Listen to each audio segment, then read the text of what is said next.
Hi, I'm Greg Moran, president of Check.com. Welcome to ChequedTV. This week we're actually talking about screening for culture fit. As you can tell, we paid big money to dress up and paid some great designers to put this together, but that's not really what the series is about. What it's really about is just providing some good information in a real quick format to our clients on a weekly basis. So today, like I said, we're talking about screening for culture fit. We're going to be talking about 4 tips along those lines. 1, authentic alignment. And we'll explain that in a second. 2, how to prepare across your team. Next, we're going to talk about integrating into your entire screening process. And 4, really something that's often overlooked about getting the metrics right. So when we talk about authentic alignment, the first thing we really need to understand is what's the target? When you're going out and you're looking for talent for the organization, what is the type of person that succeeds in your organization?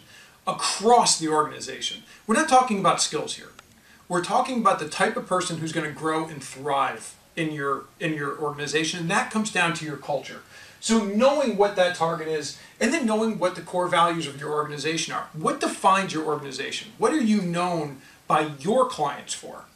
You know, we just did an interview this week in our HR Thought Leadership series with Krista Foley, who's the recruiting manager at Zappos. Probably everybody watching this today has heard of Zappos. Zappos is known, one of their core values is what they're best known for, which is providing wow service.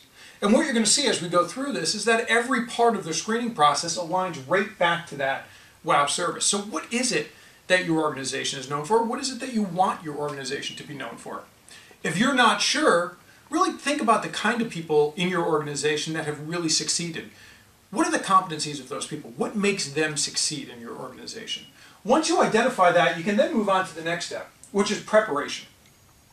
Preparation is really, you know, we all run into interviews, and I've certainly been victim or been a culprit of this, as I'm sure everybody watching this has been, where you run into an interview, you're unprepared, and you just kind of start going through those rote questions of, hey, I see you worked at such and such a company. Tell me about that. Well, I see you worked at this company. Tell me about that. These are boring questions for the person being interviewed, and they're boring questions for you and really of very little value. So preparation is really about thinking through what we discovered in this first section with authentic alignment and really understanding what are the drivers that make somebody succeed in your organization, and then getting those out to the interview team. Typically, if you're like most companies, you're not the only person doing the interviews. There's a series of interviews that are going to be taking place. But think about how well prepared are your hiring managers to dig into those issues of culture. If you're like most organizations, most hiring managers are really going to focus on the skills in their functional area. But we really want to get out of that a little bit and really be thinking about these values and getting that information out to your hiring managers. An easy way to do that is to come up with that list from when we talked about alignment. Take that list and divide those. If you've got 3 people and you've got 6 values over here and you've got 3 people doing the interviewing, give each interviewer 2 of those values and help prepare some questions and some scoring around that. We want to be focusing here on culture first, then skills. And that's something that's really important, but it does require preparation. So when you're thinking about that, how do you do that? Well, this doesn't need to be complex. Again, going back to our Zappos example, and if you haven't listened to this, I'd really encourage you to go to our HR Thought Leadership series and listen to the interview with Krista. She gives a lot of examples on how Zappos does this. But one way to do it is to ask, the way that they do it is simply one of their managers will ask, tell me about the best and worst customer service experience you've ever had. And what they're looking for here are specific and concrete examples to understand whether a candidate kind of gets their way of doing business or doesn't get it. These are inherent things that we're looking for. So take the values, divide them among your hiring managers, design some questions, get creative on these questions, and most importantly, design some scoring around it. What does a good answer look like? Okay? Then we move on to the next step, which is integrating across the process. This is the point that can be really fun and to get really creative with. An interview, for the most part, equals a fixed point in time, right? We've all had interviews where you go in and you've had a bad day, and no matter what that candidate says, that interview is not going to work out well. Same thing happens with a candidate. You know, they got an offender bender on the way over, they're rushing in, and they're not fully in the right mindset. It's a fixed point in time. What we want to take a look at are ways to expand that point in time and integrate your ability to screen for values, for culture fit, across the spectrum of the screening process. And this can be a fun process and to get really creative with. So what other interactions are you going to have with this candidate that yield some insight? One of the best examples I've ever heard of this, I fly a lot, and I fly Southwest Airlines almost exclusively. One of the best examples I heard came from Southwest. Well, they've got a unique opportunity because many times a candidate, when they're interviewing for a position with Southwest, is flying to Dallas, where they're headquartered. So when they do that, there's a number of people from that Southwest organization that are interacting with this person, from flight attendants on the plane on the way down there to gate agents to everybody else. Those are opportunities for interactions where Southwest gets to see how a candidate is dealing with situations that come up from normal travel, right? Because this is the life that they're going to live if they go to work for Southwest. It's a really unique way to do it, but it does, again, going back to our second point, it requires some preparation.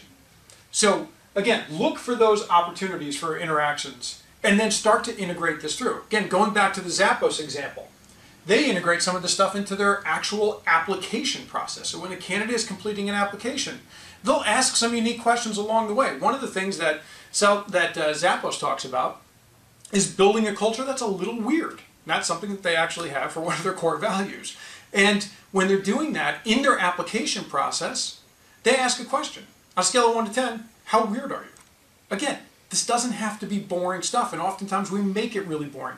Get creative. Look for those opportunities that can yield some other interactions to really assess whether somebody's going to fit your culture. And then take a look at the responses that you're getting, of course, and then use your judgment accordingly. You know, another example again, as we talk about the integration, it can also be part of the interview process. We've talked about ways to integrate it across other parts of the screening process. Again, going back to the Zappos example, taking a look at the environment that the candidate's going to be interacting with. Does it reflect your culture?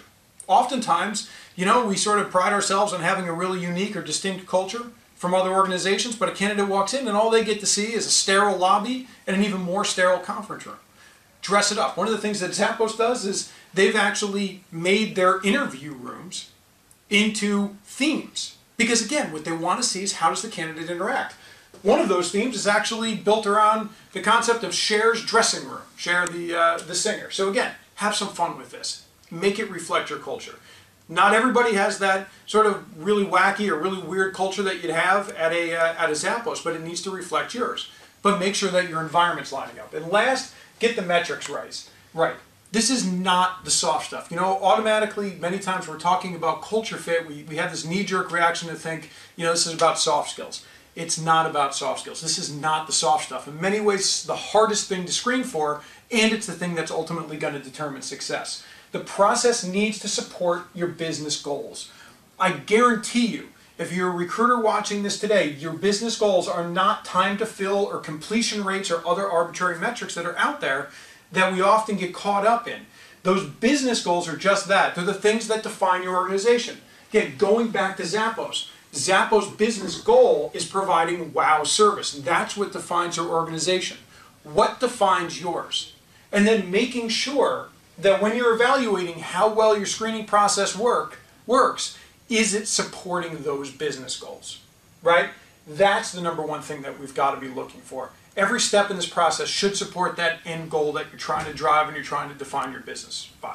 So if you haven't listened to the HR Thought Leadership podcast that we recently posted with Krista Foley, recruiting manager at Zappos, I'd really encourage you to do that. Just navigate over to that part of the Checked.com website.